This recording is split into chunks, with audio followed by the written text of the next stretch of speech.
Ce budget participatif qui amène les citoyens à choisir un certain nombre de projets, il doit pousser à l'engagement des citoyens. Mais la difficulté est de trouver quelque chose qui satisfasse les sans-abri sans pour autant devenir des situations pérennes. On va voter et après. C'est super intéressant de se mettre autour de la table entre guillemets spécialistes finalement du sujet. Ça n'est pas nous qui recrutons, c'est les gens qui se rendent disponibles. Et aussi avec des citoyens lambda qui débarquent entre guillemets et qui avaient juste une idée. La problématique qu'ont les gens quand on les rencontre, c'est d'abord à court terme un abri. Donc un abri c'est vite, un abri c'est pour une nuit, pour 2 nuits parce que sinon ils vont dormir dehors.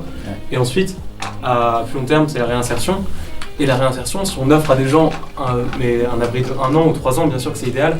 Moi, je pense que ça favorisera jamais la réinsertion. Et donc l'idée maintenant, c'est de permettre aux citoyens et aux associations qui avaient proposé ces projets-là sur la plateforme du budget participatif de définir ensemble plus précisément qu'est-ce qu'on fait. On sentait qu'il y avait un besoin d'accompagnement et de structuration d'un temps dédié à un dialogue avec les citoyens sur un projet particulièrement sensible et particulièrement innovant pour nous. J'aime bien que la ville mette en place un parcours citoyen pour que le projet soit plus adapté aux réalités du terrain, après justement un contact avec ce terrain.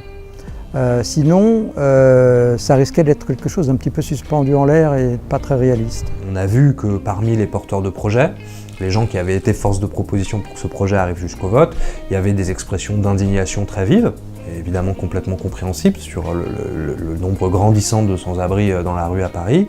Il y avait des expressions aussi un peu vindicatives, un peu en défiance vis-à-vis de la ville de Paris.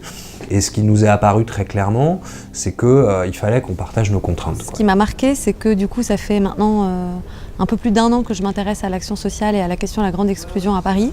Et que à une des premières réunions du parcours citoyen, on a eu une intervention de Chloé Mons qui travaille à la mairie de Paris et qui nous a fait un topo sur l'urgence sociale à Paris qui a été très très bon. C'est la première fois que j'ai aussi bien compris l'ensemble des services qui existaient, les difficultés aussi à mesurer un certain nombre de choses, les enjeux. Donc du coup ça a été pour nous un très bon moyen d'avoir un moment privilégié avec la mairie de Paris pour avoir ces informations-là. À quel besoin vous allez répondre, pour quel public, quelles fonctionnalités vous allez mettre en œuvre dans l'application.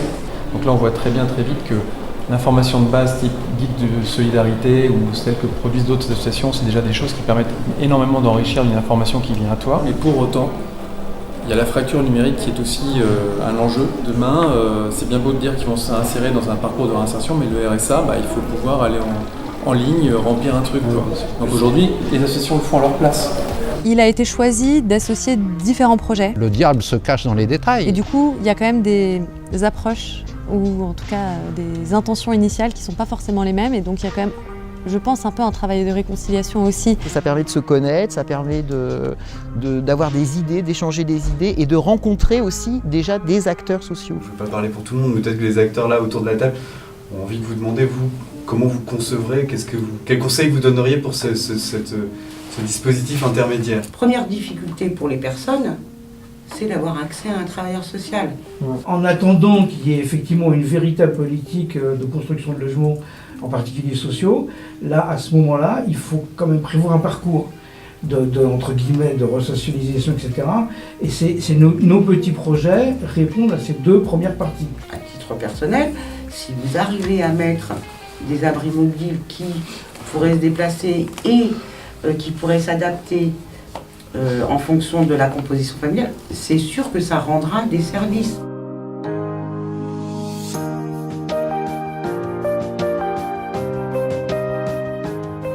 Donc ça donne aussi une capacité à l'association qui voudra le mettre en place de facilement le déplacer. Oui, l'électrique. En 2024, il y aura plus de diesel à Paris, 2030 plus de bagnoles, donc il faut que tout concourt à ça. C'est une solution individuelle, temporaire, et qui va vers le sans-abri. Il y avait le souci d'aller vers la personne. Prise en compte de la sécurité, prise en compte de la dignité, prise en compte aussi avec tout un entourage, des démarches administratives, etc. En attendant d'aller sur quelque chose de beaucoup plus long.